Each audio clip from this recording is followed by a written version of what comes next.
Hola, somos el grupo What If Not Seen y estamos encargados de investigar y especialmente desmentir el fenómeno del Slenderman. En el video de hoy vamos a dar una pequeña introducción sobre cada uno de nosotros y además contaremos ideas como individuales sobre lo que pensamos del fenómeno. Yo me llamo José, ella es Chris y él es Alejandro. Bueno, primero que nada, para empezar a hablar sobre este tema, a pesar de que es algo que ya todo fan de Slenderman lo sabe, me gustaría empezar por ahí, y es el origen de Slenderman. Slenderman fue creado el 8 de junio de 2009 para el foro Something Awful. Fue creado por Eric Knudsen o Victor Surge, uno de esos nombres, para un concurso de Photoshop. Un concurso que era hecho con algo paranormal. Eric Knudsen hizo dos fotos que se hicieron famosas y él fue haciendo historias para el personaje, como describiendo tipo un caso o un reportaje de la vida real. Las fotos originales. Ok, ahora las fotos originales no las encontramos, pero vimos que nadie las ha aplicado, pero sí se han encontrado los nombres de los archivos por alguna razón, pero vamos a seguir investigando.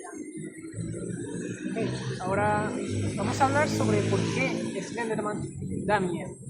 El fenómeno a muchas personas les aterra. Muchas personas llegan a tenerle miedo es porque este directamente no es un miedo como tal, sino es un terror psicológico, ya que esta acostumbra como jugar con sus presas y luego matarlas de maneras macabras, bien sea sacándole los órganos y quitándolos en bosque o empalándolas directamente, además de que no es una criatura a la cual se acerca inmediatamente, sino que esta directamente juega con uno hasta que la persona cae y simplemente decide morir. Cabe mencionar que, además de todo lo que él dijo, Slenderman tampoco se ve muy amigable que digamos. Él es un hombre alto, sin rostro, de hecho, y toda la cara blanca. Un caníbal. Un caníbal y es más como cuando algo que no es humano tiene rasgos humanos. Entonces da como esa extrañeza. Hoy en día, Slenderman es visto como un ente que te ataca más que nada psicológicamente y realmente no hace mucho.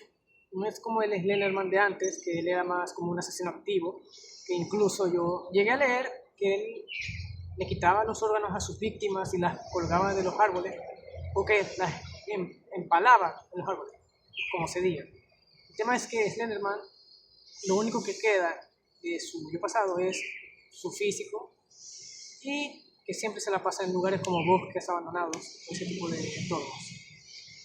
Ahora vamos a Marvel Hornets y el símbolo. En cuanto al símbolo, salió de esa serie como significando sin rostro, que mucha gente no tiene ni idea de lo que significa. No tengo ni idea de qué, pero lo sabe. Y bueno, entonces Marvel Hornets se hizo famosísimo y el símbolo se hizo sinónimo de Slenderman y fue utilizado en muchas partes referenciándose a este, aunque el operador y el Slenderman se supone que son diferentes. Lo que la mayoría de las personas no sabe es que el símbolo en la vida real se refiere que una prenda de ropa no es lavable.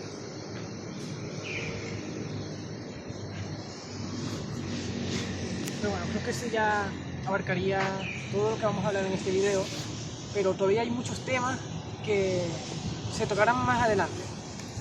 Pero creo que eso fue todo por hoy.